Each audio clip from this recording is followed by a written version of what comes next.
સુરતના કાપોદ્રા વિસ્તારમાં આવેલ ભરતનગર ખાતે વહેલી સવારે ભીષણ આગ લાગવાનો બનાવ બન્યો। પ્લોટ નંબર 46 અને 47માં અચાનક આગ ફાટી નીકળી।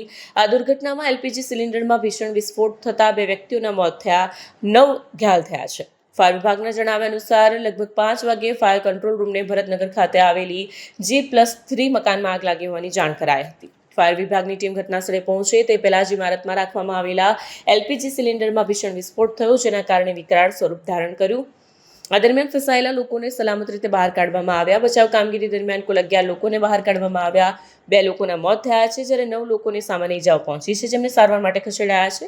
આ તમામ સિલિન્ડર વધુ કાર્યવાહી અર્થે પોલીસ વિભાગને સોંપવામાં આવ્યા છે।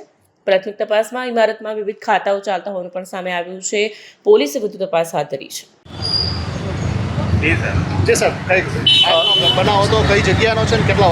સવારે 5:30નો બનાવ છે। આપણે ભરતનગરમાં ખાતા આવેલા છે। ખાતા નંબર છે 46-47। તેમાં કોઈ અગમ્ય કારણસર આગ લાગેલી, જેની અંદર વિભાગને જાણ થતાં ફાયર વિભાગને તરત જ 4 ફાયર સ્ટેશનની ગાડી ઘટના સ્થળ પર મોકલી આપેલી।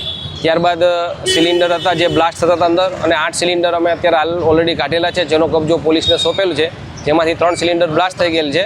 અને ખાતા છે બંને 46 અને 47, જેમાં ત્રીજા માળ ઉપર એ લોકોએ પતરાનો શેડ બનાવેલો છે।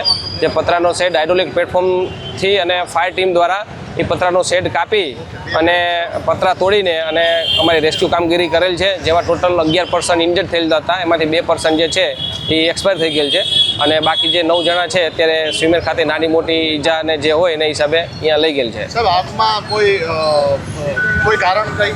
કારણ જાણવા મળેલ નથી, પણ આગ ઓલાવતા દરમિયાન અમારે એક ફાયર માર્શલ છે જેને નોર્મલ ઈજા થયેલ છે, હાથમાં લાગેલ છે, તો એને પણ અમે સ્વિમેર રવાના કરેલ છે।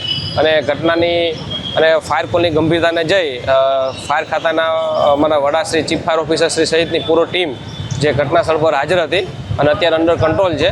અને જે પણ બ્લાસ્ટ થયેલા સિલિન્ડર છે એલપીજીના, એ અમે પોલીસને હેન્ડઓવર કરેલ છે તપાસ માટે।